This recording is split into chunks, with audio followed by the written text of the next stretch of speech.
সমস্যা। মাহফিল আর নেবেন না এলাকায়, ঝামেলা, মানুষ জায়গা দিতে পারে না। প্রচার করি নাই তো ভাগে, প্রচার আর করবেন না, প্রচার করা ঝামেলা। সুবহানাল্লাহ আলহামদুলিল্লাহ লা ইলাহা ইল্লাল্লাহ সুবহানাল্লাহ আলহামদুলিল্লাহ লা ইলাহা ইল্লাল্লাহ লা ইলাহা ইল্লাল্লাহ মুহাম্মাদুর রাসূলুল্লাহ আল্লাহুম্মা সাল্লি আলা সাইয়্যিদিনা মাওলানা মুহাম্মাদ ওয়া আলি সাইয়্যিদিনা মাওলানা। আমার ভাইরা, দরুদ আর সালাম পাঠ করছি আমাদের নেতা, আমাদের নবী মুহাম্মদুর রাসূলুল্লাহ সাল্লাল্লাহু আলাইহি ওয়াসাল্লামের উপরে। আমার আজকের আলোচনার বিষয় আমি আবার স্মরণ করিয়ে দেই, ওসিলা। কি বললাম? ওসিলা। সূরা মায়েদার একটা মাত্র আয়াত পড়েছি, 35 নম্বর আয়াত। এমন ভাবে শুনবেন যেন 35 বছর পর আপনার মনে থাকে। জবান খুলে কোরআনের আয়াতটা একবার পড়েন। আউযু বিল্লাহি মিনাশ শাইতানির রাজিম। বিসমিল্লাহির রহমানির রহিম। ইয়া আইয়ুহাল্লাযীনা আমানুত্তাকুল্লাহ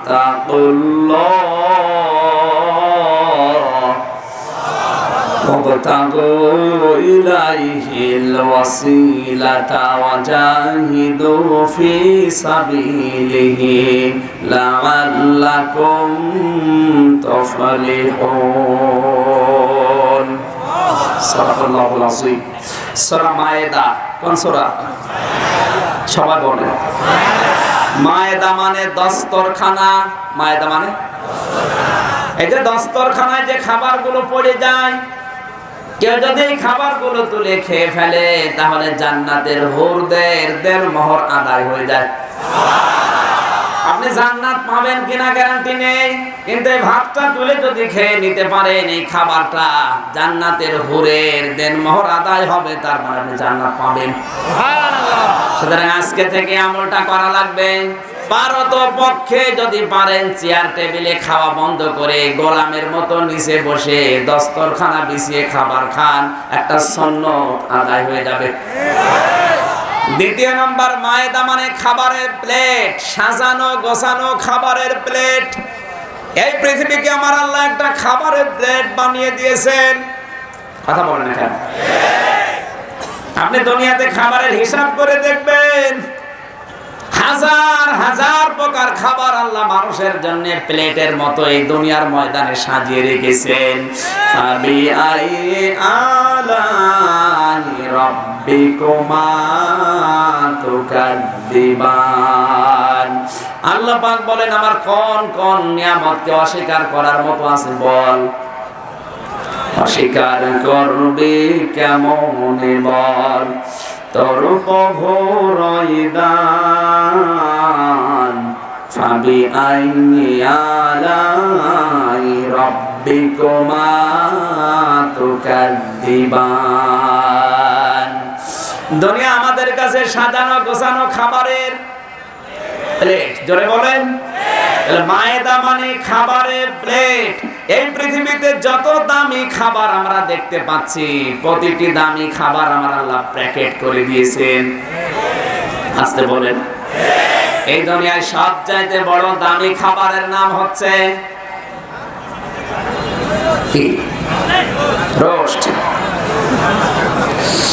সবচাইতে বড় দামি দামি সম্পদ, দামি খাবার আমার আল্লাহ পাক কোরআনে কারিমে নবীজির মাধ্যমে জানিয়েছেন।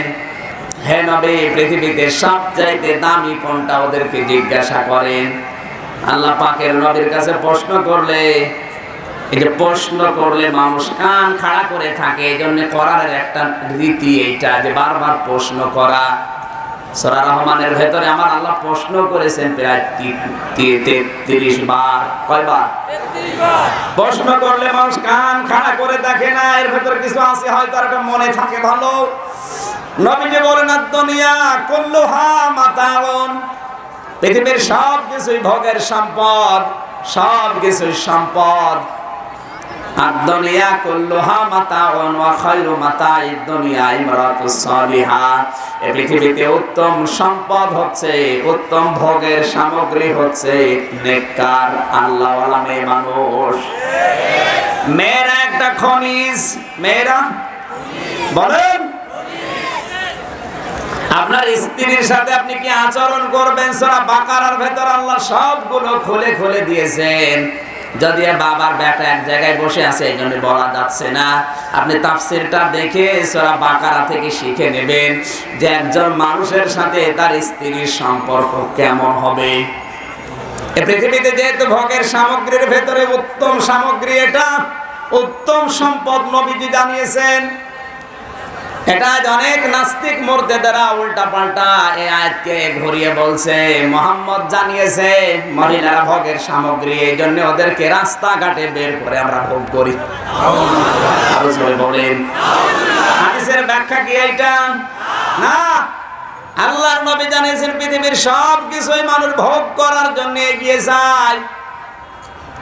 এই পৃথিবীর উত্তম ভোগের সামগ্রী একটা আল্লাহওয়ালা মেয়ে মানুষ। ওই মেয়ে মানুষটা আল্লাহওয়ালা নেককার হওয়া লাগবে। আল্লাহওয়ালা মেয়ে মানুষ কোনটা? কোরআনে কারীম বর্ণনা দিচ্ছে, আকারনা ফি বুয়ুতিকুন্না ওয়ালা তাবাররাজনা তাবাররুজাল জাহিলিয়াতিল উলা ইলা আখির আয়াত। সূরা হাসাবের 33 নম্বর আয়াতের প্রথম অংশে আছে। এটা তাফসীরে মাজহারিতে আল্লামা সানাউল্লাহ পানিপতি দিয়েছেন।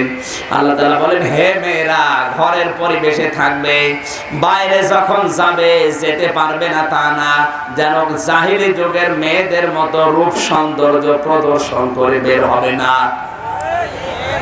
তাহলে মেয়েরা যদি ইচ্ছা করে বাইরে যায়, রূপ সৌন্দর্য প্রদর্শন করে বের হতে পারবে না। প্রয়োজনের তাগিদে যদি বের হয় তাহলে তাকে অন্তত পর্দার মতো ফরজ বিধান মেনে যাওয়া লাগবে। কারণ একটা কলা খুব বেশি হলো 8 থেকে 10 টাকা দাম, সেটার উপরে পর্দা দেওয়া নেই, হেজাব দেওয়া নেই। কলার উপরে যে পর্দা, কি পাতলা না মোটা? 8 থেকে 10 টাকার কলা যদি এত মোটা পর্দা দেওয়া লাগে, পৃথিবীর শ্রেষ্ঠ সম্পদ যাকে আল্লাহর নবী উল্লেখ দিলেন তাকে কত মোটা পর্দা দেওয়া লাগবে? অথচ 96% মুসলমানের দেশে ঢাকার মতিঝিল আইডিয়াল কলেজে আইন পাশ করেছে কর্তৃপক্ষ যে এই কলেজে মেয়েরা বোরকা না ওড়না পরে আসতে পারবে না। গতকালকেও ফেরত দিয়েছে। কলেজের গেট থেকে যারা দায়িত্বে আছে, অধ্যক্ষ সহ যারা কর্মচারী, এরা ফেরত দিচ্ছে বোরকা পরা মেয়েরা এখানে ঢুকতে পারবে না। সরকারের কাছে আহ্বান জানাচ্ছি, এটা আমির হামজার বক্তব্য না, এটা কিন্তু আল্লাহর বক্তব্য। যারা এই কাজ করেছেন 96% মুসলমানের দেশে অতি সত্বর তাদেরকে ক্ষমা চাওয়া লাগবে।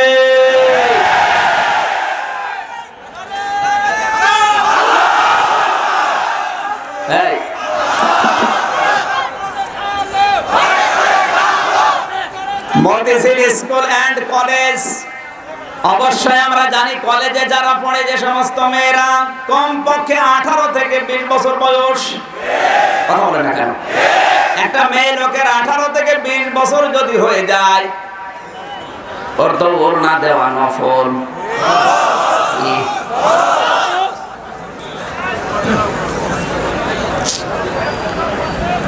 এমনিতে যে পোশাক পরবে ওই পোশাকের উপর আবার আবরণ দেওয়া, তার মানে কালো বোরকা, এটা পরা ফরজ। সূরা নূরের ভেতর আল্লাহ আয়াতটা দিয়েছেন যে মেয়েদেরকে এমনি ইচ্ছাকৃতভাবে যে সৌন্দর্যগুলো প্রদর্শন হয়ে যায় ওইগুলো বাদ দিয়ে, তার মানে এমন এমন জায়গা আছে যেখানে গেলে আপনার নিজের সৌন্দর্য আপনি ধরে রাখতে পারবেন না, বাধ্য হয়ে উন্মুক্ত করা লাগবে। এই সময়েও আপনাকে ওই যে পোশাক পরেছেন, থ্রি পিস বলেন, শাড়ি বলেন, ওর উপরে অবশ্যই অবশ্যই আপনাকে বোরকা দেওয়া লাগবে। সেখানে বোরকা বাদ দিয়ে যদি ওড়নাও নিতে না দেয় তো দেবে কি? বলেন কি দেবে? একটা 20 বছর 22 বছরের যুবতী মেয়ে যদি ওড়না বুকে না দেয় তো কেমন লাগে বলেন তো?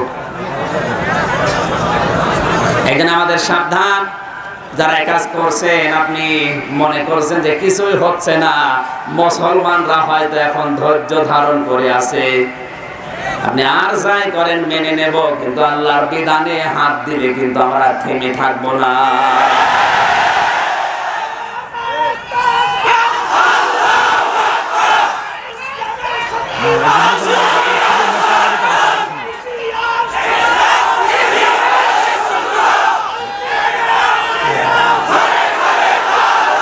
আলহামদুলিল্লাহ ভাই, একজন ভাই এসেছে মুসলিম হওয়ার জন্য। আল্লাহু আকবার। এফিডেভিট করেছে, ন্যাশনাল আইডি কার্ড নিয়ে এসেছে, এফিডেভিট করা লাগবে। আমরা মোনাজাতের পরে ইনশাআল্লাহ মুসলিম বানাবো, ঠিক আছে? আপনারা রাজি আছেন তো? পৃথিবীতে যে সম্পদ যত দামি তার খোলা, তার আবরণ, তার খোসা তত মোটা। বলেন, একটা কলা 5 থেকে 8 টাকা 10 টাকা দাম যদি এত মোটা কবর দেওয়া লাগে, আপনার স্ত্রী কি জাতীয় সম্পদ? আমি না হেসে পারলাম না। আজ দেশের ধনী মানুষ যারা, তাদের মোবাইল দামি হয়, তাদের গাড়ি দামি হয়, ঘড়ি দামি হয়, শার্ট দামি হয়, সবচাইতে কম দামি তাদের মেয়ে আর বউ। এত পাতলা পোশাক পরে শহরে পাঠায়, যুবকরা একবার দেখলেই ক্যামেরায় ঠিক করে নিতে কোন জায়গায় কি আছে। বলে না কেন? মেয়েরা রাস্তাঘাটে আসতে পারবে না তা না, আসতে পারবে, কিন্তু জাহিলি যুগের মেয়েদের মতো রূপ সৌন্দর্য প্রদর্শন করে বের হওয়া যাবে না। এখানে তাবাররুজের অর্থ 3টা।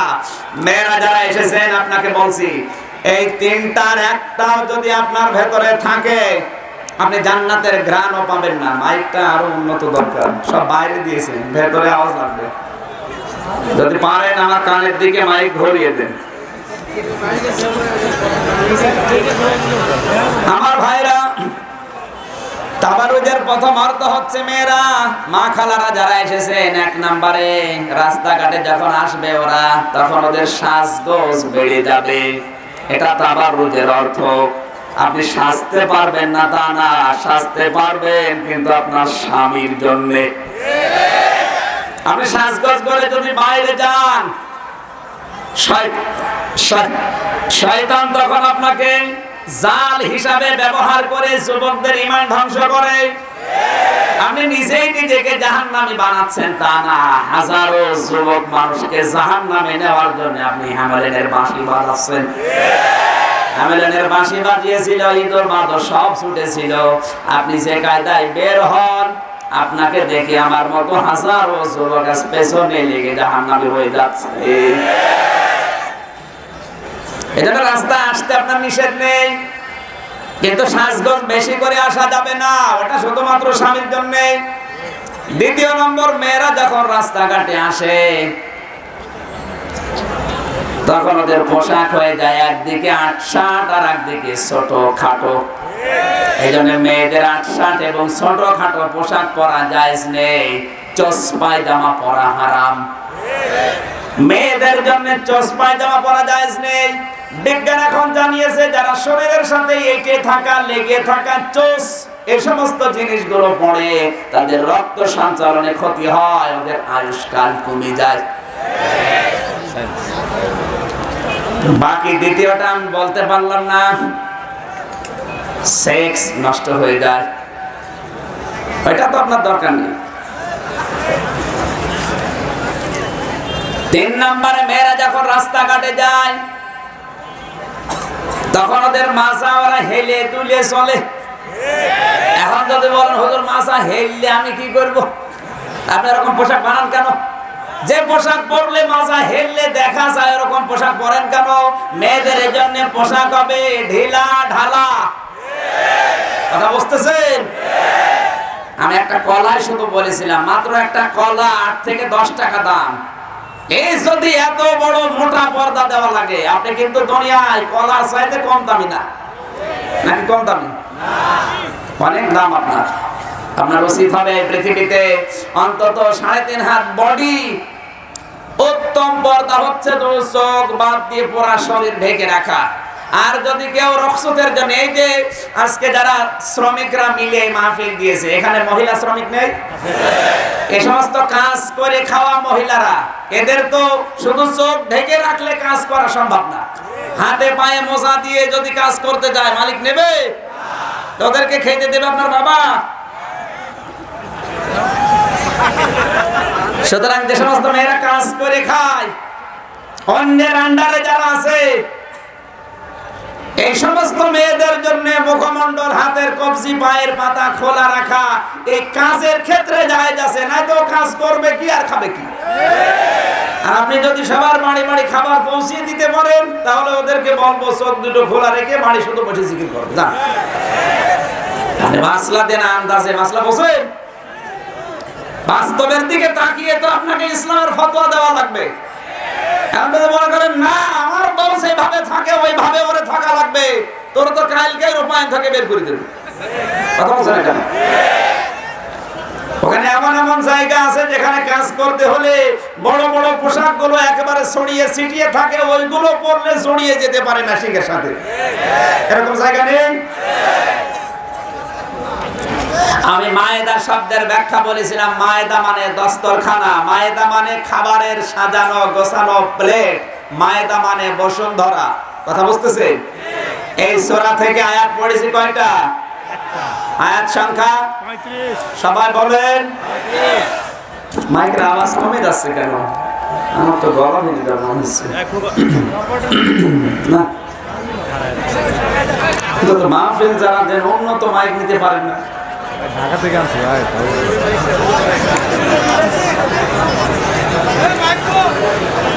জবান খুলে কোরআনের এই আয়াতটা একবার পড়ে নেন। আউযু বিল্লাহি মিনাশ শাইতানির রাজীম। বিসমিল্লাহির রহমানির রহিম। ইয়া আইয়ুহাল্লাযীনা আমানু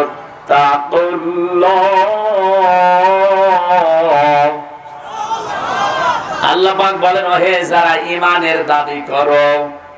আমাদের ঈমানের দাবি আছে না নেই? আমাদেরকে আল্লাহ তার কুদরতের হাত এভাবে উঁচা করে ডাক দিয়েছেন, ইয়া আইয়ুহাল্লাযীনা আমানু, ও হে যারা ঈমানের দাবি করো, ইত্তাকুল্লাহ, আমি আল্লাহকে ভয় করো। কি করো? এখন আল্লাহর ভয় কি? আল্লাহর ভয় মানে মসজিদে বসে থাকবেন, বাইরে আসবেন না, বলেন না। আল্লাহর ভয় মানে বিশাল জুব্বা গায়ে দিয়ে থাকবেন, দাড়ি মুখে রাখবেন, তাসবিহ হাতে নেবেন, বিশাল রুমাল মাথার উপরে দিয়ে দুনিয়ার কোনো খেয়াল করবেন না। আসতে বলেন। রাস্তা দিয়ে বের হয়ে যাওয়ার সময় দেখবেন একটা সিনেমা হলের পোস্টার লাগানো আছে, সিনেমার নাম দিয়েছে কাঠ বিড়ালি। আজকে চলছে সিনেমার নাম কি? এখন আর কোন নাম খুঁজে পাচ্ছে না, কি করবে? নাম দিয়েছে কাঠ বিড়ালি। এই একটা কোন অর্থ হয়? এই সিনেমাটা এমন একটা পোস্টার লাগানো, মনে করেন নায়িকাকে নায়ক এমন ভাবে জড়িয়ে ধরেছে, জীবন যায় যায় অবস্থা। আপনি যদি এখন দেখে বলেন আস্তাগফিরুল্লাহ, এ কাজ মানুষে করে, নাউযুবিল্লাহ বলে আপনি চলে আসলেন, আপনি বিশাল তাকওয়াবান। তাকওয়া তো আপনার ওইটা যে সিনেমা হলের পোস্টার কি করে নামানো যায়, কি করে এটা বন্ধ করা যায়, এর জন্য আপনি বিভিন্ন কায়দায় পরিকল্পনা তৈরি করবেন যে কি করে এটা বন্ধ করা যায়। এর দ্বারা হাজারো যুবকের চরিত্র ধ্বংস হয়ে যাচ্ছে। কথা বলেন ঠিক কিনা? এই কল্পনাগুলো যারা করে তাদেরকে আল্লাহ ডাক দিয়েছেন ফাতাবিরু ইয়া উলিল আবসার। চোখ খোল, দেখ দুনিয়ার উপরে কি হচ্ছে। চোখ খুলে দেখ, ইরানে কাশ্মীরে কারবালা চলছে। আর ভণ্ড চোখ বন্ধ করে জিকির বানিয়েছে। চোখ বন্ধ করার কোন নিয়ম ইসলামে নেই। যারা এই তরিকা বানিয়েছেন আপনার নিজের স্বার্থে, কিসের চোখ বন্ধ করেন আপনি? আল্লাহ বলেন চোখ খোল, দুনিয়ার উপরে দেখ কারবালা চলছে। আর তুই চোখ বন্ধ করে কিসের জিকির? কোন শয়তান তোরে ধরেছে বল? কথা বলে না কেন? অবশ্যই কোন শয়তান তোরে ধরেছে। তাছাড়া চোখ বন্ধ করে জিকির আমি কোনদিন কাউকে দেখিনি। বিশ্বনবীর কত হাদিস আমরা পড়েছি, কোরআনের কত আয়াত আমরা পড়ি, কই কে কোন দিন চোখ বন্ধ করে জিকির করেছে? আপনি একটা আয়াত, একটা হাদিস দেখান। দুনিয়ার উপরে এখন চলছে মুসলমান নিধন। আব্বাস মাদানি আজ 32 বছর আলজেরিয়ার কারাগারে জেলখানায় পৌঁছতেছে। একটু ও আম করো না, শুধু চোখ বন্ধ করে হো হো করো। রাগ করবে, চোখ বন্ধ করবেন না চোখ খুলে রাখবেন?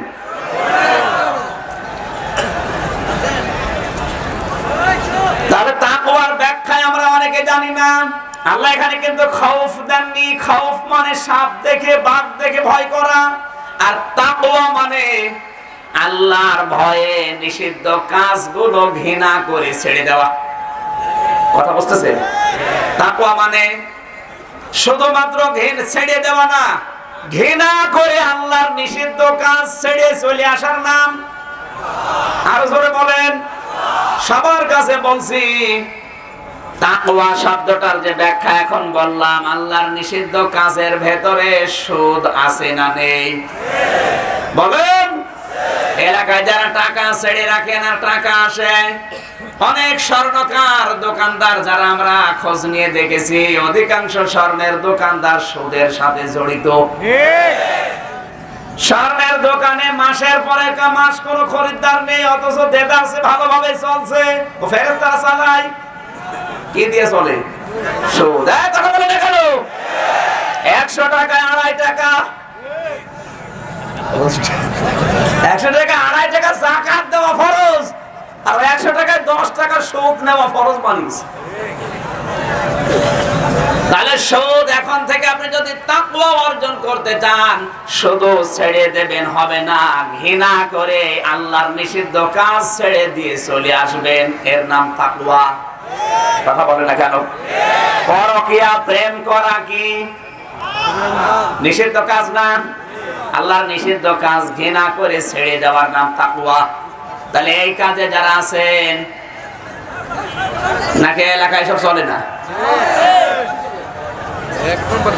এই যে গার্মেন্টসে যারা আছেন, অনেকেই নিজের বউ বাদ দিয়ে কলিকের সাথে লাইন চালিয়ে যাচ্ছেন 180 মাইল বেগে। অনেক আছেন হুজুর কিছু জানি না, সব খবর আমার কাছে আছে। এই পরকীয়া প্রেমে যারা শ্রমিক ভাইরা আছে, তাদেরকে বলছি, নিজের বউ বাদ দিয়ে অন্যের বউর সাথে, বা নিজের স্বামী বাদ দিয়ে অন্য লোকের স্বামীর সাথে, এটা আল্লাহর নিষিদ্ধ কাজ কিনা বলেন? আরো জোরে বলেন। এমনিতেই কোনো অবিবাহিত মেয়ের সাথে যদি আপনি লাইন করেন, প্রেম করেন, মন দেওয়া নেওয়া করেন, বিয়ে করে ফেলেন যদি সামর্থ্য থাকে, কথা বলছে না কেন? কিন্তু অন্যের স্ত্রীর সাথে লাইন করে তার সাথে অবৈধ সম্পর্ক করা, এটা যে কত বড় মারাত্মক অপরাধ আমি বলতে পারলাম না। আছে অনেক মানুষ এখানে আমি জানি, একটু হাত তোলেন তো। না না আছে আমি জানি, হাত তোলেন। আপনার লজ্জা নেই? তোলেন, আপনি তো মেয়ে পুরুষ, আপনি দুই জায়গায় চালাচ্ছে। আলহামদুলিল্লাহ ভাই, এখানে নেই জানছি, মেয়েদের ভেতরে হয়তো আছে, নিজের স্বামী বাদ দিয়ে অন্য লোকের স্বামীর সাথে লাইন করিস। কথা বলেন। আল্লাহর এই নিষিদ্ধ কাজ যারা করছেন, যদি তাকওয়া অর্জন করতে চান, এই মুহূর্তে ওটা ঘৃণা করে ছেড়ে দেওয়া লাগবে। আর যদি না ছাড়েন, তাহলে 6টা আযাব আল্লাহ দুনিয়া আর আখিরাত মিলে আপনাকে দেবে, মাস্ট বি দেবে। দুনিয়ায় 3টা আর মরণের পরে 3টা। এই হাদিসটা বলবো, কারা কারা শুনতে চান দেখি? লাইন করা লোক নেই মানে আছে, জানি আছে, হাত তোলার দরকার কি? আপনার তো শোনার এত আগ্রহ থাকার কথা না যদি লাইন আপনি না করে থাকেন। যারা করেছেন এবার ভালো করে মিলান, চেহারার দিকে প্রথমে তাকাবেন। তিরমিজি শরীফের হাদিস, আল্লাহর নবী বলেন যারা এই পরকীয়া প্রেমে আসক্ত হবে, নিজের স্ত্রী বাদ দিয়ে অন্যের স্ত্রীর সাথে লাইন করবে, নিজের স্বামী বাদ দিয়ে অন্য পরপুরুষের সাথে মন দেওয়া নেওয়া চালাবে, ওরা যদি আল্লাহর নিষিদ্ধ কাজকে ঘৃণা করে ছেড়ে না দেয়, দুনিয়ায় 3টা আর মরণের পরে 3টা, এই 6টা আযাব আল্লাহ তার উপরে দেবে। 1 নম্বরে দুনিয়ার ভেতরে আযাব আমার আল্লাহ তার চেহারার নূর কেড়ে নেবে, চেহারার উজ্জ্বলতা নষ্ট হয়ে যাবে। আপনি একটু পাশে তাকিয়ে দেখেন তো, তাকা, চেহারার ভেতরে কোনো মাধুর্যতা নেই, কোনো নূর নেই, কোনো উজ্জ্বলতা নেই, বুঝবেন ও লাইন চালাচ্ছে। নাই তো চেহারার নূর গেল কোথায়? আপনি যতই ফেয়ার এন্ড লাভলি মাখেন আর ফ্রেশ ওয়াশ দিয়ে মুখ ধৌত করেন, চেহারার উজ্জ্বলতা না হবে না যদি আপনি ওই লাইন না ছাড়েন। 2 নম্বরে আপনার আয়ুষ্কাল আল্লাহ কমিয়ে দেবে। কথা বুঝতেছে? আপনি যদি 70 বছর বাঁচতেন আর বাঁচবেন না, 50 বছরে পটল তুলবেন। 3 নম্বরে দারিদ্রতা আপনাকে ঘিরে ধরবে। দুনিয়ায় অনেক কিছু আছে মনে হবে, কিন্তু কিসের যেন অভাব। যে 3টা বললাম এটা তো একটাও মেলে না। কার সাথে মিলছে একটু হাত তোলেন দেখি। একজন লাইন শুরু করেছে, আল্লাহ অত শরীরই চলে না, অত সে মজনুর মতো। মজনু না, ঢাকা ভার্সিটির ছাত্রীকে ধর্ষণ করেছে 3 ঘন্টা ধরে, ওর শরীর চলে না। কথা বলে না কেন? অনেকে জাতিকে এটা বিশ্বাস করাতে চায় না মজনু এই কাজ করেছে। আমরা অবিশ্বাস করি না, কিন্তু বিশ্বাসও তো করা যাচ্ছে না যে পারে কি করে।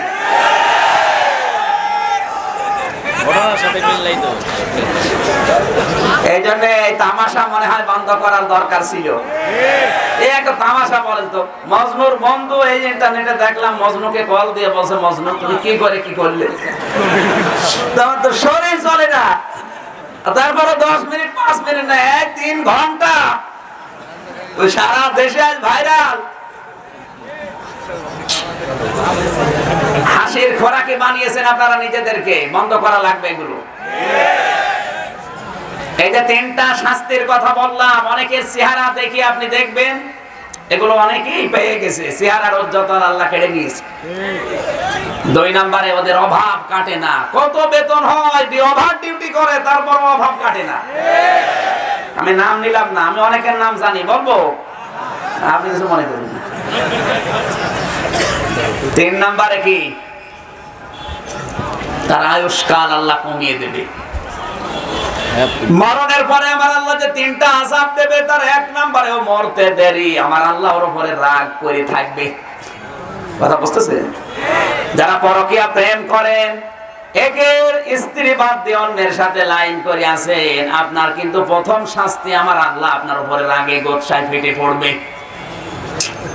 2 নম্বরে আমলনামা যখন দেবে আপনি লজ্জায় পড়তে চাবেন না। 3 নম্বরে বিনা হিসাবে বিনা বিচারে আপনাকে আল্লাহ জাহান্নামে দিয়ে দেবে। এরপরেও যদি কেউ অপরাধটা ঘৃণা করে ছেড়ে না দেন, আপনি যান, কোথায় যাবেন? যান। তাকওয়া অর্জন করতে চান, শুধু দাড়ি বড় বড় রাখলে হয় না, শুধু মসজিদে পড়ে থাকলে হয় না। তাকওয়া মানে আল্লাহর নিষিদ্ধ কাজ এরকম 500টা আছে। কয়টা? ওরা কোরআনে আল্লাহ এরকম 500 আয়াত দিয়েছেন নিষিদ্ধ কাজের। এগুলো শুধু ছেড়ে দেবেন না, ঘৃণা করে ছেড়ে দেওয়ার নাম তাকওয়া। সূরা আনামের 152 নম্বর আয়াতে আছে 5টা। কয়টা? সূরা আনআমের 152 নম্বর আয়াত। এটা বাড়িতে একটু মিলিয়ে নেবেন। আমার আলোচনা ওইটা না, আমার আলোচনা আজকে আমার আল্লাহ যেটা জানিয়েছেন, ওয়াবাতাগু ইলাইহিল ওয়াসিলা। আল্লাহ পাক বলেন, আমি আল্লাহ পর্যন্ত পৌঁছাতে একটা মাধ্যম তালাশ করো। কি তালাশ করো? যেহেতু আরবি এটা আমরা বুঝি না, এই মাধ্যম তালাশ করো ওসিলা শব্দ দিয়ে আজ হাজারো পীর মানুষকে বোঝাচ্ছে ওসিলা মানে আমার বাবা পীর সাহেব। কথা বলে না কেন? আমার বাস্তব জীবনের কথা বলছে। আমি 18 গিয়েছিলাম, আসরের নামাজ পড়ে বসে আছি। ইমাম সাহেব নামাজ শেষ করার পরে উনি এই আয়াত পড়ার পরে দলিল দিচ্ছেন, ইয়া আইয়ুহাল্লাযীনা আমানু তাকুল্লাহা ওয়াবতাগু ইলাইহিল ওয়াসিলা। ওহে ঈমানদারেরা, আল্লাহকে ভয় করো আর আল্লাহকে পাওয়ার জন্য একটা মাধ্যম তালাশ করো। ওই মাধ্যম হচ্ছে এই পীর সাহেব, খাজা বাবা। একই ব্যাখ্যা না অপব্যাখ্যা? বলেন। অথচ ওয়াসিলা শব্দের অর্থ আমি কোন তাফসিরে পেয়েছি 3টা, কোন জায়গায় পেয়েছি 4টা। আমি তাফসিরের নাম বলে বলে দেই, আপনি বাড়িতে যে মিলিয়ে দেখবেন, এর বাইরে আপনি পাবেন না। যদি পান বুঝবেন ওই পীর সাহেবের বানানো এটা। অবশ্যই আল্লাহর কাছে যাওয়ার জন্য আপনার একটা মাধ্যম লাগবে, না লাগবে না? লাগবে। এখন এই মাধ্যমটা কি? আপনি আন্দাজে বানালে তো হবে না। কোরআনে 13 জায়গায় এরকম আয়াত আল্লাহ দিয়েছেন যে আল্লাহ পর্যন্ত যাবার জন্য কোন মাধ্যম তালাশ করো না, আমি পাইনি। যেখানে আল্লাহ এবং বান্দার সম্পর্ক, সেখানে সরাসরি আমার আল্লাহ নিজে ডাক দিয়েছেন। জিবরাইল মাইনাস নবীজি মাইনাস সরাসরি আমার আল্লাহকে, وَإِذَا سَأَلَكَ عِبَادِي عَنِّي فَإِنِّي قَرِيبٌ أُجِيبُ دَعْوَةَ الدَّاعِ إِذَا دَعَانِ فَلْيَسْتَجِيبُوا لِي وَلْيُؤْمِنُوا بِي لَعَلَّهُمْ يَرْشُدُونَ। সূরা বাকারা 2 নম্বর পারা 7 নম্বর পৃষ্ঠার 6 নম্বর লাইনের 176 নম্বর আয়াত। বাড়ি যে মিলাবেন, এরকম 13টা আছে। দ্বিতীয় নম্বর হচ্ছে সূরা জমার। সূরা আরো জোরে বলেন। সূরা জমারের ভেতরে আল্লাহ দিয়েছেন, আলাইসাল্লাহু বিকাফিন আবদা। এটা 24 নম্বর পারা প্রথম নম্বর পৃষ্ঠার 7 নম্বর লাইনে আছে। তৃতীয় নাম্বার সূরা মুমিন, এটা 24 নাম্বার পারা বা 13 নাম্বার পৃষ্ঠার 3 নাম্বার লাইনে আছে, উদউনি আস্তাজিব লাকুম। 4 নম্বরে সূরা মুমিনুন, ওটা মুমিন আর এটা মুমিনুন। 18 নাম্বার পারা প্রথম নাম্বার পৃষ্ঠা 15 নম্বর লাইনে 2 নাম্বার উপর 17 নাম্বার আয়াত। আল্লাহ তাআলা বলেন, ওমা কুননা আনিল খালকি গাফিলিন। 4 নাম্বার। 5 নাম্বারটা হচ্ছে সূরা কফ, 26 নম্বর পারা 18 নম্বর পৃষ্ঠা 3 নম্বর লাইনের 19 নম্বর আয়াত, 18 নম্বর আয়াত। আল্লাহ তাআলা বলেন, নাহনু আকরাবু ইলাইহি মিন হাবলিল ওয়ারিদ। এরকম পড়া কোরআনে আমি সাজিয়েছি প্রায় 13টা। কয়টা? 13টা। আমি যে কয়টা বললাম আপনি লিখে নিয়েছেন, মোবাইলে তুলেছেন? জি। বাড়ি যে মিলাবেন। প্রথম থেকে শুরু করেছে সূরা বাকারার ওইটা। আল্লাহ তাআলা বলেন, ওয়াইদা সালাকা ইবাদি আন্নি ফাইন্নি করিব। আমার বান্দারা যদি আপনাকে আমার সম্পর্কে প্রশ্ন করে, তখন বলবেন আল্লাহ একেবারেই নিকটে। ওয়াইদা সালাকা ইবাদি আন্নি ফাইন্নি করিব। হে নবী, আমার বান্দারা যদি প্রশ্ন করে আল্লাহ কোথায়, এবার কিন্তু বলেন নাই কোন নবী, আপনি বলুন না। কোন শব্দ আর আয়াতের মাঝে কি আছে? ফাইন্নি করিব। আল্লাহ নিজে জবাব দিচ্ছেন, আমি একেবারেই নিকটে। ও আমাকে ডাকতে দেরি, আমার ডাকে সাড়া দিতে দেরি হবে না। তাহলে আল্লাহর বান্দার মাঝে কোনো দালাল বলেন? আর কত ভাগ পাড়ায় দালালি করে খেয়ে যাচ্ছে যে আমি আছি, আমি না হলে তো আল্লাহ পাবি না। হুজুর ওখানে ব্যাখ্যা করছে, আবদাগু ইলাইহিল ওয়াসিলা, আল্লাহ পর্যন্ত যেতে চাও, এই পীর সাহেব মাধ্যম, একে ধরা লাগবে। অনেকে বলছে বাস্তবের উদাহরণ এই প্রধানমন্ত্রী পর্যন্ত যেতে হলে যেমন বিভিন্ন মাধ্যম তালাশ করা লাগে, নাকি কি কথা বলছে না কেন? বিভিন্ন মাধ্যম ধরা লাগে না? আল্লাহকে পাওয়ার জন্য এরকম মাধ্যম ধরা লাগবে। অথচ এই যে আয়াতগুলো বললাম শুধু বাংলা দেখবেন আপনার মাথা পরিষ্কার হয়ে যাবে। আল্লাহ তাআলা বলেন ওমা কুন্না আনিল খালকি গাফিলিন। হে নবী আপনি বলেন, আছে কুল, এখানে কুল আছে, কুল আছে নেই? ওমা কুন্না আনিল খালকি গাফিলিন। একবারে আল্লাহ জবাব দিচ্ছেন আমি আমার সৃষ্টি জগৎ সম্পর্কে গাফেল না। তার মানে সরাসরি আল্লাহর সাথে বান্দা সম্পর্ক। তিন নম্বরে উদউনি আস্তাজিব লাকুম, আমাকে ডাকো আমি ডাকের সাড়া দেব। এটা সূরা মুমিনের 60 নম্বর আয়াতের প্রথম অংশে আছে। এখানে কুল আছে, বলেন না কেন? আমাকে ডাকো আমি ডাকের সাড়া দেব। কোনো মাধ্যম দালাল লাগবে? সরাসরি। 4 নম্বর কি? আলাইসাল্লাহু বিকাফিন আবদা, আমি কি আমার বান্দার জন্য যথেষ্ট না? আমরা সবাই জবাব দেব অবশ্যই, অবশ্যই যথেষ্ট, অবশ্যই। নাহানু আকরাবু ইলাইহি মিন হাবলিল ওয়ারিদ, আমি আমার বান্দার শাহরগের চাইতেও নিকটে। এখানে আপনি দালাল পেলেন কোথায় বলেন? এখানে যে মাধ্যম ওসিলা সেটা আমার আল্লাহ নিজে ব্যাখ্যা দিয়েছেন। এবার আসেন, ওই জামানায় কাফেরদেরকে যদি প্রশ্ন করা হতো তোমরা কেন এই মূর্তিদের, এই দুর্গা আগুন, এই পাথরের পূজা করো, ওরা কি বলতো? মা না'বুদুহুম ইল্লা লিয়ুকাররিবুনা ইলাল্লাহি যুলফা। সূরা জুমারের 3 নম্বর আয়াতের মাঝের অংশে আছে আল্লাহ তাআলা বলেন ওই কাফেররা বলতো, ওই মুশরিকরা বলতো, না আমরা এই মূর্তিগুলোর পূজা করি না, ইবাদত করি না, বরং এদের ইবাদত করি, পূজা করি, এদের সামনে মাথা নত করি, নজর নেওয়াজ দেই ওই আল্লাহকে পাওয়ার জন্য। আজ বাংলাদেশে অনেক মূর্খ মানুষ বলছে আমি পীর সাহেবের কাছে গেছি আল্লাহ পাওয়ার জন্য, এই জন্য হাতিয়া তোফা দেয়, ওনার গা পা টিপে দেয়। আসলে ওনার খেদমত উদ্দেশ্য না, উদ্দেশ্য আল্লাহ পাওয়া। ১৫০০ বছর আগের মুশরিকদের কথা আজ অনেক ভণ্ড পীরের মুরিদদের কথা একই মনে হচ্ছে। অথচ ওসিলা কোনটা সেটার ব্যাখ্যা আল্লাহ পরের শব্দে দিয়েছেন। আপনি আল্লাহ পর্যন্ত যদি যেতে চান, যদি মনে করেন আল্লাহর দরবারে একটা পজিশন তৈরি করব, একটা চেয়ার বানাবো, একটা এই যে এখানে যে চেয়ারটা আছে এখানে সবাই বসার যোগ্যতা আছে না? এই চেয়ারে বসতে হলে যে যোগ্যতা লাগে সবার নেই, এজন্য সবাই সেখানে বসেও নাই। স্যার উঠে যাওয়ার পরে আমারে বসিয়েছে, আমি বলছি না যে আমার যোগ্যতা আছে তাই বসিয়েছেন, আমি উদাহরণ দিচ্ছি। তার মানে এই চেয়ারে বসতে হলে যে যোগ্যতা লাগে, আল্লাহর কাছে বসতে হলে আপনার একটা চেয়ার লাগবে, একটা পজিশন লাগবে, একটা যোগ্যতা লাগবে। আল্লাহ ওইটা বুঝিয়েছেন যে আমি আল্লাহর কাছে আসার জন্য তোমার কোনো মাধ্যম, তোমার কোনো পজিশন, চেয়ার, একটা আসন, কোনো দাম মর্যাদা আছে নাকি একটু খেয়াল করে দেখো। তুমি যে আমার সামনে এসে দাঁড়াবে ওরকম দাঁড়ানোর কোনো জায়গা আছে তোমার? এই বাংলাদেশে আমাদের কুষ্টিয়ার যিনি এমপি হানিফ সাহেব, উনি আজ যুগ্ম সম্পাদক আওয়ামী লীগের, একদিনই হয়েছে। কথা বলে না কেন? সারা জীবন দল করা লেগেছে। কথা বলবেন না? সারাটা জীবন দল করা লেগেছে, টাকা পয়সা খরচ করা লেগেছে, সময় দেওয়া লেগেছে। কি এরপরও তিনি প্রধানমন্ত্রীর আত্মীয়।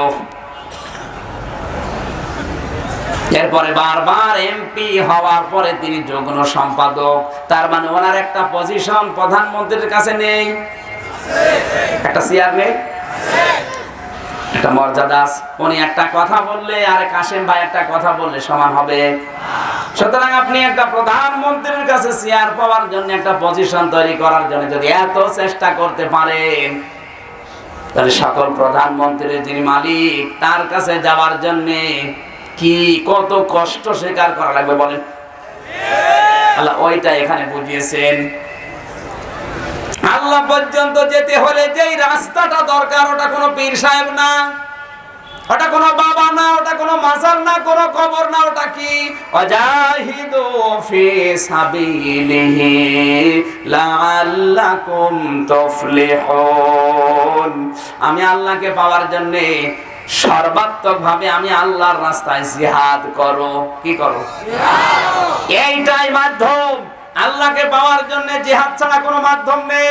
আর জিহাদ মানে মারামারি না, অন্যায় যেখানে প্রতিবাদ সেখানে, এর নাম জিহাদ।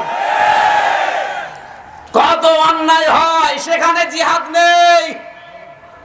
সোনু নিগম এসেছিল বাংলাদেশে, উলঙ্গ নাচ দেখিয়ে গেল, সেখানে কোনো জিহাদ নেই। যত জিহাদ এই দেশে এখন হুজুররা করছে তাফসীর মাহফিলে। শয়তান দেখে আর চিন্তা করে যে আমি আর কি শয়তান? কথা বলে না কেন? এই দেশে জাকির নায়েক আসতে পারবে না, বিমানবন্দর ঘেরাও করব, অথচ সানি লিওন আসলো, কিছু বললো না। মানুষ না বিবেক মরে গেছে।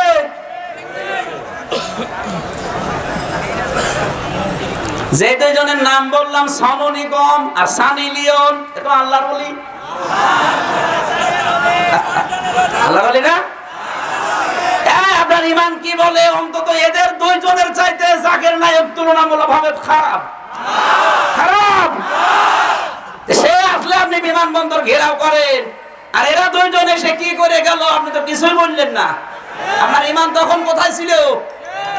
ইমান ছিল হো হো, সেটারই করার জায়গা পাও না। এদেশে এখন সবচাইতে বড় বাটপার, সিটার, প্রতারক কারা ধর্মের নামে জাতি ছেড়ে ফেলেছে।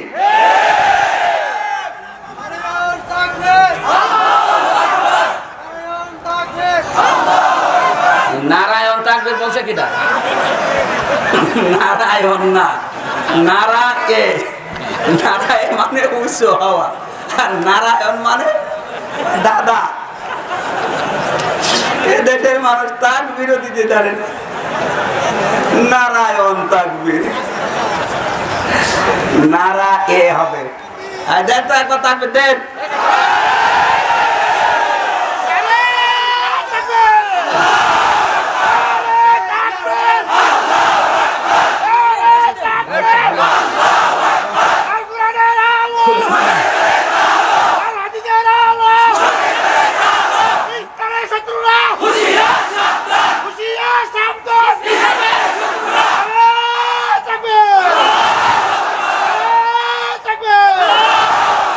আলহামদুলিল্লাহ ভাই, এবার আমরা ওসিলার ব্যাখ্যায় যাচ্ছি। এতক্ষণ পর্যন্ত অন্তত আল্লাহ পর্যন্ত যাওয়ার জন্য কি করা লাগবে, কোন রাস্তায়, সে রাস্তা বোঝা যায়নি। সে রাস্তার নাম কি? জিহাদ। জোরে বলেন কি? আর জিহাদ মানে কিন্তু বোমা ফোটানো না। আবার বলছি, জিহাদ মানে অন্যায় যেখানে, প্রতিবাদ সেখানে। আপনি অন্যায়ের জায়গায় প্রতিবাদ করেন না, কিসের জিহাদ করেন বলেন? আপনি তো আল্লাহ পর্যন্ত যান না, আপনি যাচ্ছেন শয়তান পর্যন্ত। এবার ওসিলার ব্যাখ্যা প্রথম তাফসিরে পেয়েছি 3টা, দ্বিতীয় তাফসিরে পেয়েছি 4টা। 3টা বলি নাকি? শুনবেন তো নাকি? আল্লাহ রাব্বুল আলামিন ওসিলার ব্যাখ্যা দিচ্ছেন, এবার খেয়াল করেন। 1 নম্বরে ওসিলা মানে আপনি ওসিলা দিতে পারবেন শুধু আল্লাহর নামে। কার নামে? আল্লাহর নাম কয়টা? 99টার তো কায়দায় 5000। কত?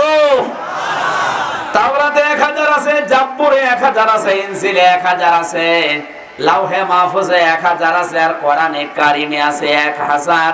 তাফসিরে মাযহারিতে 5000 নাম আমি পেয়েছি। যদি বলেন আল্লাহু আকবার। তাহলে ওসিলার প্রথম শব্দ আমার আল্লাহর নাম। আল্লাহর নাম রাজ্জাক। আপনার যদি রিজকের অভাব হয়, বলবেন আল্লাহ তোমার রাজ্জাক নামের ওসিলায় আমার রিজকের অভাব দূর করে দাও। আপনি যদি গুনাহগার হয়ে থাকেন, বলবেন আল্লাহ তোমার গাফফার নামের কারণে আমার গুনাহগুলো তুমি ওসিলায় মাফ করে দাও। আপনি যদি গুনাহগুলো গোপন করতে চান, বলবেন আল্লাহ তোমার সাত্তার নামের ওসিলায় আমার গুনাহগুলো গোপন করে দাও। তাহলে প্রথমে ওসিলা দেওয়া যায় কার নামে? আরো জোরে। দ্বিতীয় শব্দে ওসিলা ধরা যায় জীবিত যারা নেককার তাদের নামে। ভালো করে শোনেন, জীবিত নেককার নেককার লোকদের নাম নিয়ে ওসিলা দেওয়া যায়। আজ আমরা হাজারো মানুষ মরা মানুষের ওসিলা দেই, যেমন বাবার ওসিলায় মাফ করো না, জায়েজ নেই। অনেকে আব্দুল কাদের জিলানীর ওসিলা দিতে আছে, উনি কি এখন জীবিত না মৃত? আপনি কিসের ওসিলা দিচ্ছেন? ভালো করে শুনেন, গীবত করবেন না বাইরে যে। ওসিলা শব্দের দ্বিতীয় আপনি ওসিলা দিতে পারেন জীবিত যারা নেককার তাদের নামে। হযরত ওমর ফারুক রাদিয়াল্লাহু তাআলা আনহু মদিনায় অনেকদিন বৃষ্টি বন্ধ ছিল, এজন্য তিনি নবীজির চাচা হযরতে আব্বাসকে সাথে নিয়ে গেলেন উহুদ পাহাড়ের পাদদেশে। দোয়া করলেন, রব্বুল আলামিন এতদিন তোমার নবী জীবিত ছিল, নবীর নাম নিয়ে আমরা দোয়া করেছিলাম ওসিলা দিয়ে, নবী এখন বেঁচে নেই, এখন আছে নবীর চাচা হযরতে আব্বাস নেককার, দয়া করে নবীর চাচার ওসিলায় তুমি আমাদেরকে মাফ করো, বৃষ্টি দাও। সুবহানাল্লাহ বলতে পারেন না? তাহলে এখান থেকে বোঝা যাচ্ছে ওসিলা দেওয়া লাগবে জীবিত নেককার তাদের নামে। একটা কথা যদি কেউ ভুল প্রমাণ করতে পারেন বলেন, আমি আপনাকে আগে জবাব দিয়ে নিচ্ছি, বলেন। ওসিলার প্রথম অর্থ আল্লাহর নামে, দ্বিতীয় অর্থ নেককার যারা জীবিত তাদের নামে। সুতরাং কোন মরা পীরের নামে ওসিলা দেওয়া আর যতটা জীবিত থাকে দেন, আমি নিষেধ করছি না। যেমন হযরত ওমর নিজে দেখিয়ে গেলেন যে নবীর চাচা হযরতে আব্বাস জীবিত আছে, এজন্য তার নাম দিয়ে ওসিলা দিলেন। কথা বলে না কেন? 3 নম্বরে কষ্ট হচ্ছে, 3 নম্বরে ওসিলা দেওয়া যায় জীবনের নেক কাজের ওসিলা দিয়ে।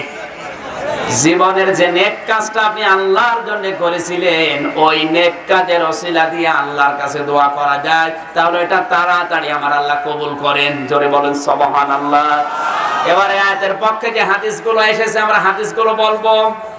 বলবো কি করে? মানুষের তো এত চাপে হয় না। হ্যাঁ, এদেরকে তো কতক্ষণ দাঁড়িয়ে আছে, আমার তো বিবেকও মেনে নিচ্ছে না। কষ্ট হলে চলে যাক। হ্যাঁ, কষ্ট হলে না চলে যান নাকি? আসলে একটু দাওয়াত দিয়ে নিয়ে এসে তাড়িয়ে দেওয়া তো কেমন? একদিনই তো ভাই, যারা দাঁড়িয়ে আছে ওনারা থাকবে আর আধা ঘন্টা থাকবেন। আপনারা দাঁড়িয়ে থাকতে পারলে আমার অসুবিধা নেই। সুবহানাল্লাহ আলহামদুলিল্লাহ লা ইলাহা ইল্লাল্লাহ। সুবহানাল্লাহ আলহামদুলিল্লাহ লা ইলাহা ইল্লাল্লাহ। লা ইলাহা ইল্লাল্লাহ মুহাম্মাদুর রাসূলুল্লাহ। আমার ভাইরা, নেক কাজের ওসিলা দিয়ে আল্লাহর কাছে দোয়া করলে কবুল হয় প্রমাণ দিয়েছেন নবীজি নিজে।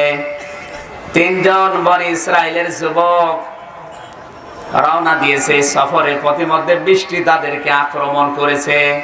নবীজি বলেন বৃষ্টি থেকে বাঁচার জন্য তারা পাহাড়ের গুহায় আশ্রয় নিয়েছে। আল্লাহর ইশারা, উপর থেকে পাহাড় একটা বৃষ্টির ঝাপট খেয়ে ঝাপটা লেগে গড়তে গড়তে এসে পাহাড়ের মুখে লেগে গেছে। 3 জন মিলে এত চেষ্টা করে কিন্তু ধাক্কা দিয়ে সরাতে পারে না। আলো বাতাস বন্ধ হয়ে গেছে। ওরা সিদ্ধান্ত নিয়ে ফেলেছে না আর বাঁচা সম্ভব না, মরণ চলে আসবে, কিছুক্ষণের ভেতরে অক্সিজেন বন্ধ হয়ে যাবে। 3 জন মিলে পরামর্শ করছে, দেখো ওসিলা দেওয়া জায়েজ আছে, তবে নিজের যে জীবনের নেক কাজের ওসিলা দিয়ে দোয়া করো দেখি। একজন দোয়া করেছে, রব্বুল আলামিন আমি অনেকগুলো মানুষকে কামলা নিয়েছিলাম, শ্রমিক, তারা কাজ করে, অনেকেই টাকা নিয়েছে কিন্তু একজন টাকা না নিয়ে বিদায় নিয়েছে। চিন্তা করলাম শ্রমিকের সম্পদ মেরে খাওয়া যাবে না, কারণ শ্রমিক আমার আল্লাহর বন্ধু। আল কাসিব হাবিবুল্লাহ, শ্রমিক কার বন্ধু? সুতরাং এখানে যারা কাজ করে খান, এই মাহফিলটা যারা দিয়েছেন অধিকাংশ মানুষ কাজ করে খাওয়া মানুষ। আপনি নিজেকে ছোট ভাববেন না, আপনি যত নিম্ন স্তরে চাকরি করেন, কাজ করেন, বুঝবেন ওইটা ইবাদত। আপনি যে 8 ঘন্টা 10 ঘন্টা 12 ঘন্টা ডিউটি করছেন, এই 12 ঘন্টা নামাজ পড়লে যেরকম সওয়াব হতো ওইরকম সওয়াব পাবেন যদি ফাঁকি না দেন। কথা বলেন না কেন? এই দুনিয়ায় যার যত বেশি কষ্ট হবে কর্মজীবনে, তার ইবাদতের দাম তত বেশি। লাকাদ খালাকনাল ইনসানা ফি কাবাদ। আল্লাহ তাআলা বলেন অবশ্যই আমি মানুষকে কষ্ট করার জন্যই বানিয়েছি। আপনি মানুষ হওয়ার পরে যদি কষ্টই না করেন তে আপনি কিসের মানুষ? আজ বাংলাদেশে আমরা মনে করি যারা পীর সাহেব তারা মনে হয় আল্লাহর ওলি, আল্লাহর বন্ধু। এটা মিথ্যা কথা। কোরআনে কোন জায়গায় আমি পাইনি যারা বসে বসে খায়, যাদের কাজ কাম নেই, ওরা আল্লাহর ওলি না। আমি পেয়েছি আল কাসিবু হাবিবুল্লাহ, যারা কাজ করে খায় এরা আল্লাহর বন্ধু। আর আল্লাহ নামাজ শেষ হওয়ার পরে মসজিদে, খানকায়, মাদ্রাসায় বসে থাকতেই নিষেধ করে দিয়েছে। ফাইদা কুদিয়াতিস সালাতু ফান্তাশিরু ফিল আরদি ওয়াবতাগু মিন ফাদলিল্লাহ। মাইক খারাপ, মাইক তাই না? ওকে তার আল্লাহ আলহামদুলিল্লাহ লা ইলাহা ইল্লাল্লাহ লা ইলাহা ইল্লাল্লাহ মুহাম্মাদুর রাসূলুল্লাহ। সূরা জুমার 10 নম্বর আয়াতে আল্লাহ জানিয়েছেন যখন নামাজ শেষ হয়ে যাবে মসজিদেও বসে থাকা যাবে না, কর্মজীবনে ছড়িয়ে যাও। কে বলছেন? আরো জোরে। সুতরাং যারা দুই মনের বাস্তা মাথায় নিয়ে টিরাকে তোলেন, লঞ্চে তোলেন, আপনি ছোট না, আপনি আল্লাহর কাছে অনেক বড়। ওই চরমনায় 8 রশি দেওয়ানবাগি যারা বসে বসে খায়, কোনো চাকরি নেই, ব্যবসা নেই, শুধু মুরিদদের হাতিয়া নিয়ে খায়, ওদের চাইতে আপনার দাম আল্লাহর কাছে বেশি। আর আমরা আল্লাহর ওলি দেখার জন্য যাচ্ছি 8 রশি। কে বলেছে ওটা আল্লাহর ওলি? ওটা আল্লাহর শত্রু। কোনো কাজ নেই, ব্যবসা নেই, বাণিজ্য নেই, চাকরি নেই, কর্মজীবন নেই, শুধু বসে বসে খায় আর পেট আর জহব্বা বড় করে। অধিকাংশ পীরের এই বাংলাদেশে শুধু পেট বড়। কি সাতার মাইক শেষ করে দিলাম না, হয় না এভাবে।